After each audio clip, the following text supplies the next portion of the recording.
If I'm not the best, I'm a failure. This is one of the limiting beliefs that I've had for a very long time. I was just doing some writing, I was just doing some thinking, and I realized that it didn't matter what I did in life, whether it was sports, whether it was girls, whether it was business, anything that I got myself involved in. If I was playing the game, so to speak, if I was in the game, if I was taking part in whatever it was that I was doing, if I wasn't number one, I was a failure. Doesn't matter if I came in second, a close second, barely, okay, lost, third place, fourth place, doesn't matter. I felt like I was a failure. And this is a limiting belief. I want to talk a little bit more about limiting beliefs in some of these other videos. And I think sharing and being vulnerable and opening up might give someone insight into their own limiting beliefs and get them to think, especially if they share this one.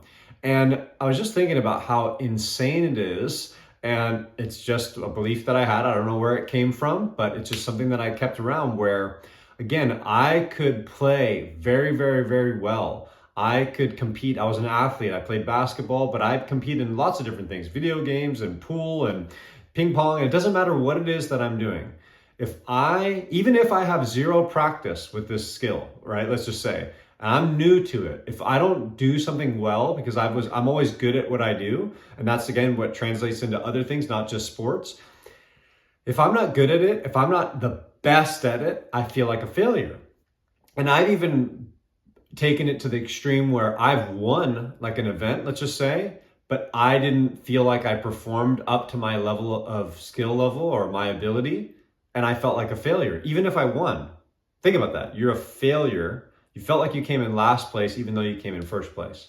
And so these limiting beliefs, the limiting beliefs that we have shape our world around us. And for me, I would go from these extremes of I'm the king of the world, I'm the best, to I'm a failure. But what was I just saying? It's such a fine margin where if I'm not the best, I'm a failure right away. So I was always teetering, even if I was playing really, really well and I was doing good stuff. If I made one mistake, I'm a failure. So that limiting belief caused me to self-sabotage, because even if I was making improvements in something, even if I was the best, but I just had a bad day, I had a bad moment, and I can again translate this into anything in life, whether it's in sales, whether that's in, my career, anything, relationship, all right, going out and talking to people, having good interactions, social interactions with friends, right? If I'm not the best thing since sliced bread and you don't love me, you must hate me. And these extreme periods, right, were very chaotic for me. They may be depressed at times. And again, I'm doing it to myself. So these outside things that happen, they cause these internal turmoils. But what I'm trying to get at is that limiting belief shaped how I dealt with the challenges and the things that I faced in life.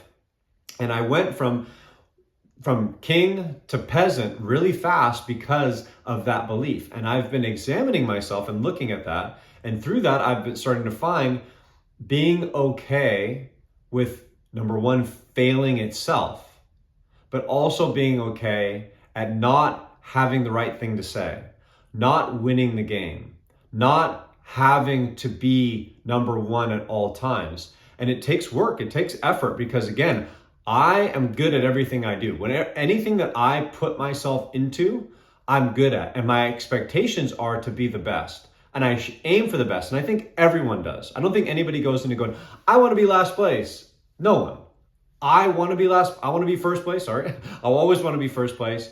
But I have to make sure that I have this balance in my life and this understanding that being first in everything is unrealistic. In my head, it's not. I should be first in everything. It doesn't matter what I do. I should be first. Unrealistic. But I have to then live life, and I have to make sure that when I do these things and I get in that mindset, I can dial it back and have that level of understanding. Doesn't mean that I settle. So there's a big difference between settling for failure or settling for second place and being content with second place if that's what you get. For me, I wasn't content. Even if I was 10th place, the day before and then I improved to second place, I would still feel like I was in 10th place. I didn't see those incremental builds because I didn't get that goal of being number one. And even if when I did get that goal of being number one, sometimes that didn't matter. So again, what I'm saying is that self-sabotage, that limiting belief of having to be number one or having to be perfect, it's really a perfectionist thing, that slowed me down and it stopped me from improving in general because I would just knock the table over, right? I can't do this, boom, I'm not the best, oh, I don't want to play. That was my response. Well, what if you do that with life? Oh, I don't want to play the game. I don't want to play the game of life. And that's where I would go. I would go to, oh, well, you're not this great person. It's over. And I think that comparison, this is why I'm not a big fan of social media, because I compare myself to other people and I go, oh, well, I'm not the best. All right, well, why even try? Why even try this thing called life? Doesn't matter. You're a failure. You suck. But what a way to live. We can't all be number one. There's only one winner. The rest or all of us are just competitors. But again, I get so caught up in that winning and I lose sight of the improvements and I lose sight of the fact that you're successful. I mean, think about how many players, like one of the examples is Charles Barkley. Charles Barkley never won a championship. He's still regarded as one of the best players. He's still very heavily loved. He's cherished in the community, especially with what he's done now. Now imagine if he had the same mindset that I did. He never won. He retires from the game and he says, I never won, I'm a failure, and goes into a depression. We don't get him on TNT Sports. We don't get him inside the NBA. We don't get this character who's added so much to the game. I love his candid takes. He's very, very honest. He speaks his mind, which I think is so awesome in this day and age because so many people are bought and paid for and their opinions are bought and paid for. With him, he lets it fly. Well, imagine if he didn't have that mindset. Or imagine if he had the mindset that I had. Oh, he didn't win a championship. He's a failure. He doesn't deserve to be part of basketball because he's a failure. Not everyone can win championships, right? Some people win 5-6 championships. Some people never even get to the finals. Does that mean that they're a failure? Especially when they got to this pinnacle of the sport, they got to the NBA, the hardest sport that you can get into. And again, if I did that, that's how I would be. If I didn't hone this limiting belief in, if I didn't figure out ways of dealing with it. And it's a daily struggle. It's something that I have to remind myself of. And this is one of the reasons why I make these videos, is because it gets it out of my head. I write a lot, but this video allows me to speak it and allows me to talk about it. And then also I sometimes get feedback from people and I love comments, negative or positive. You're helping the algorithm either way, but you're also giving me feedback and it allows me to, again, make myself improve. And again, when I get negative comments, it hurts. When I see other people doing more successfully than me, it hurts. But I have to, again, have perspective and realize that feeling is just a limiting belief. And if I work through that and I have a strategy about it and I go, hey, okay, do some writing. Hey, do you not see the improvements? Hey, track your improvements. Hey, look at what you're doing well. Focus on those positives. If for whatever reason you shouldn't be in the competition because you do actually suck, I made a video about playing to your strengths. That's different. That's not what I'm talking about here. What I'm talking about is when you self-sabotage because it's never enough. You have to be perfect and no one can be perfect. And that was my expectation for my life. Everything I did, I had to be the best. Everything I did, I had to be perfect. And that's never gonna happen. You're gonna fail. For me, I've learned now, I'm still learning. I have to remind myself every day that it's okay to fail. And one of the ways that I do that, and a lot of people don't wanna hear this, but it's turning my will and my life over to God. I call him God, you can call him whatever you want, the universe, Gaia, whatever it is. But for me, it's just this one syllable word. It's easy for me to repeat.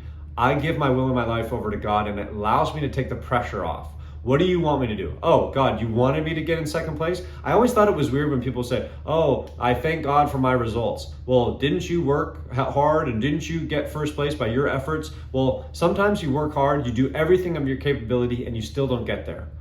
Me and my old self, I would say, oh, you're a failure. God might have other plans. Hey, you're supposed to be second place. You're supposed to lose. You're supposed to then change your career from basketball into training because your career in basketball didn't work out. And you should then go help other people because you're better suited for that than you were for being the athlete. Maybe that's what it is, and that's what happened, but I didn't see it that way. I thought I was getting punished. I thought there was something wrong with me because I couldn't live up to this standard, and again, I beat myself up over it, and I'm a failure. Oh yeah, I took this job just because I couldn't do this. But what does that do to my psyche? What does that do to my confidence? What does that do to my life? It's not a good place to be. Trust me when I say that. I've lived it for many, many years. And it's going to be a struggle that I continue to have for the rest of my life. But I have tools now to work through those things. Again, one of those tools is expressing it, being vulnerable, talking about these things. Another thing is writing for me. Writing things down, getting out of my head. Another one is talking to people. Okay? Another one is being grateful for the things that I have, for the opportunities that I have, for the amount of success that I do have in those endeavors. If I don't focus on that, if I focus on all the bad things, because that's my normal everyday state. I've talked about this before. I look at the negatives. That's just how my brain is wired. I can never change that. I can